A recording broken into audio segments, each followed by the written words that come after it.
Welcome to the Astro Forecast for the week of November 22nd to the 28th. So this week we actually don't have a lot of aspects going on, exact aspects. Now there's always aspects that are kind of in place from the previous weeks that are affecting us. A really big one is the Uranus square to Saturn all this year, and it's going to become exact on Christmas Eve. So that's, we're not going to talk about that because that's a fair ways away, but that's letting you know that in December we have some intensity going on.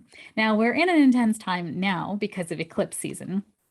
And as I mentioned in last week's forecast, the eclipses are when the nodes of the moon are being aspected with a full or new moon. And that happens as jumps of evolution forward in our collective. So depending on where it hits in your chart, you could be getting sort of this feeling of a lot of processing going on within you if it hits a major part of your chart. And if it doesn't, then you're just like, all right, it's just another time of my life and nothing's really going on, right? And that's why you hear a lot of these people talk about there's an ascension going on and we are ascending. Well, not really. If it's not really hitting your chart or it's not something you're aware of, then it's not really hitting you. And we are in the 3D, like this is the 3D universe. So you can't ascend past the 3D because you have a physical body. So just keep that in mind. But you can, evolve your own frequency. You can sort of become more aware of the world of energy that we live in, and that you have this wonderful ability to manifest, to focus that energy, and to become the keeper of your own energy, right? So you're not allowing things to cross your boundaries because everything you feel, you're accepting. So if you're feeling like, I would say no one can make you feel anything. So if you're feeling drained, where do you have leaks in your energy boundaries, and what can you do with that? So this week we're going to feel a little drained because it's the waning moon. So the moon is losing light. We're in the third quarter phase as we start off this week, and we'll end off in the fourth quarter phase, building to a new moon, which will happen next week. So in this week, not too many things going on, just kind of two major aspects. But when I look to see what else is going on, I like to look at what's happening with the moon and the relationships that it's making to other planets. Now, the moon will make the same aspects to planets at every 28, 29 days as it goes around the chart, right? Or goes around the zodiac. And so sometimes I think major astrologers or other astrologers don't pay attention to it because it happens all the time. We just kind of we really pay attention to the big aspects. But I think that the way that the moon works with other planets and our own charts, of course, will bring up things in us or bring up things in the collective. So that's why I like to look at those things. So Monday, we're kind of this is a day of sort of our emotions need to work with our responsibilities, and we're having these genius ideas. So this could be a day where you're feeling kind of like not very motivated to do the things you got to do, especially with not a lot of energy going on. You can feel a little not motivated today. And then Tuesday, we definitely have, some bold experiences happening on this day, in terms of, we have a lot of energy, which is great.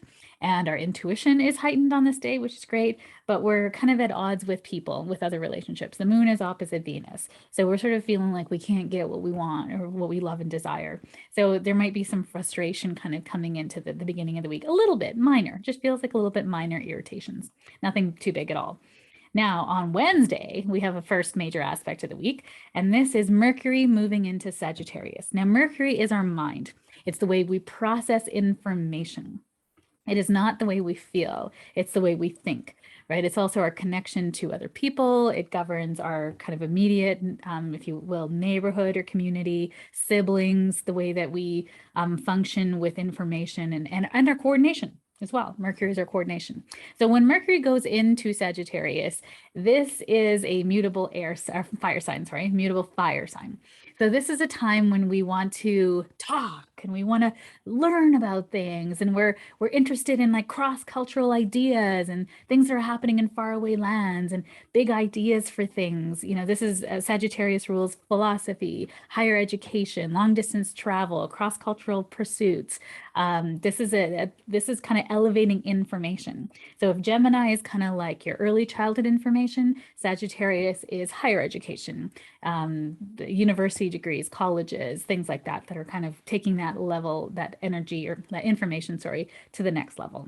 So when the Mercury goes into Sagittarius, this is a time when we love to really learn deeper about things that kind of really speak to our heart. Now, Sages have this wild heart. They love to follow their passion, right? Fire. Fire is passion, motivation, desire, and it's mutable. It doesn't have any parameters around it. So it kind of goes. So I have a Sagittarius heart, as you can probably tell. And I love when I talk to other Sagittarians where we're just like, the time just flies. Like we just are having such a good time talking about amazing things, elevating ideas. It just is such a fabulous time. But so the upside is you're learning, you have a passion and desire for more knowledge. This is a great time to connect and have great conversations, a great time to travel, you know, depending, of course, on where you live in the world and what's happening with the restrictions. But for the most part, great time that you kind of want to travel. We want to get away from the snow and everything that's happening, or the cold weather that might be happening wherever you are. Or you're on the other side of the world, maybe not so much. But where we get ourselves into trouble is because Sagittarius is a mutable fire sign. It requires parameters to help channel that fire to something, right? So if you think about Leo is a fixed fire sign. They are fixed on doing the thing that they want to do, and they can burn a hole into it, if you will, focus that energy. But then moving off that point can be a little bit more difficult for Leos. But with Sages, trying to get them to focus and do one thing, so hard. I'm a Sag heart, right? I have a Sag moon. And so, you know, when there's so many potentials, it's overwhelming. And so a real key here will be to take away some of those potentials and give yourself focus, right? So a really great thing for Sagittarius season when Mercury goes into Sag is to have a list of things that you kind of work off of. What do you have to do with your time, and bringing yourself back to that list, right? This is a time where you could get lost in the abyss of Facebook and Instagram, social media, or going down a rabbit hole. I often go down many rabbit holes learning about awesome things. I often think if I was ever on Jeopardy, I might do really quite well because of all the rabbit holes I've been down. So thank you, social media. So it's a really good time to, you know, we're moving out of that investigation, deep introspection, passion, water of Scorpio, right? That's fixed water. And now we're moving into this light fire sign. So it's going to feel a lot lighter. It's a good thing, right? It's bringing our, you know, jovial pursuits, fun times, things like that. So you want to learn on a variety of topics. On the negative side, or on the cautionary side, I'll say, because it's not negative at all, is Sagittarians can be very blunt. They can, I always say, no filter, right? I used to be like that in my youth, no filter. I just say what I have to say, and then people would always, oh, I'm upset about that. And it can be overly optimistic. So we often sort of feel like I can take on lots of things, and then you take on too many things, and then it's just overwhelming. So being really aware of not doing that. It's a great time to be sort of persuasive or negotiate or talk about things like that. Really great time. Thursday is US Thanksgiving. So to all of my fellow viewers, our lovely brothers and sisters in the US, I hope it's a great time to connect with loved ones and be together with family in the safest of ways, of course. And it's an intense day. It's an intense day. The moon is opposite Saturn, so that is authority and father figures, and the moon is our intuition, and we're feeling very sensitive about that. So that can feel very restrictive. The moon is square Uranus. This can make us feel very anxious, or our nervous system is a little overloaded, and there's kind of this, it's not working well. It's called an inconjunct with Venus, the moon, and the moon is square to Mars. So it's very intense day is what I'll say. It's just a very intense day. So be aware of that with your energy. And then Saturday, November 27th, it's a low energy day. The moon is making some aspects that are kind of making us feel like we don't have a lot of energy, and it's head versus heart energy information. So Saturday, not a great day to do anything major, make any big decisions, anything like that. And then Sunday, November 28th, this is a big one. This is the sun conjunct to Mercury. So this has kind of been happening about 4 or 5 days beforehand. So kind of Wednesday, Thursday, Friday, Saturday. That's kind of being a little liberal, but we can take it. And then it'll happen sort of into next week as well. And when the sun and Mercury come together at the same degree, Mercury is our mind, remember, and the sun is our vitality, the way we feel about ourselves, our identity. And when we have the two things together, we can make some really aligned decisions.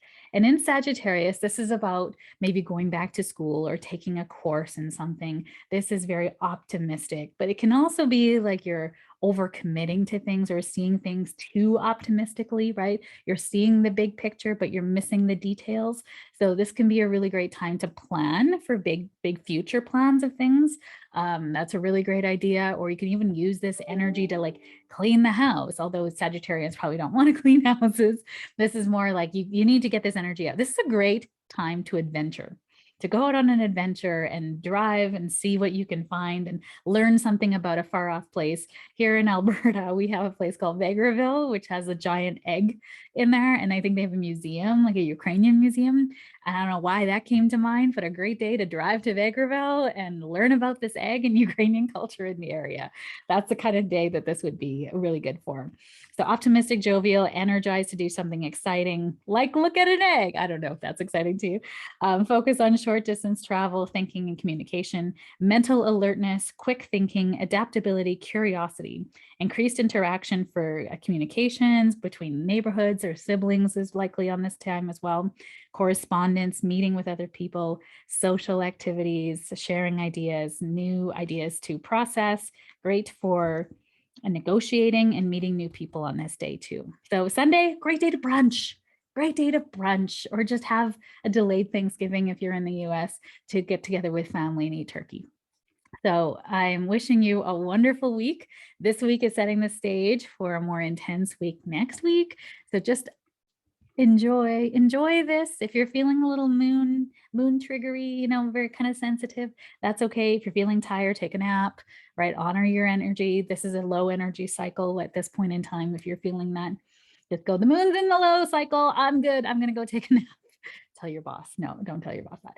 But yes, honor yourself and your needs and know that you're right on track, right? I think that's really important. That's why I do these forecasts, is so you understand what the energy is presenting and what's happening to everyone else around you. When you're like, why is everyone so triggery?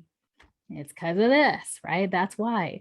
So if you're looking for deeper meanings to why you're sensitive and crying all the time, maybe there isn't one. Maybe it's just because the moon is in a sensitive place right now and it's hitting in your chart. And it's just a time to let all the energy out, all the crying, all the tears out. And this is your excuse to do so.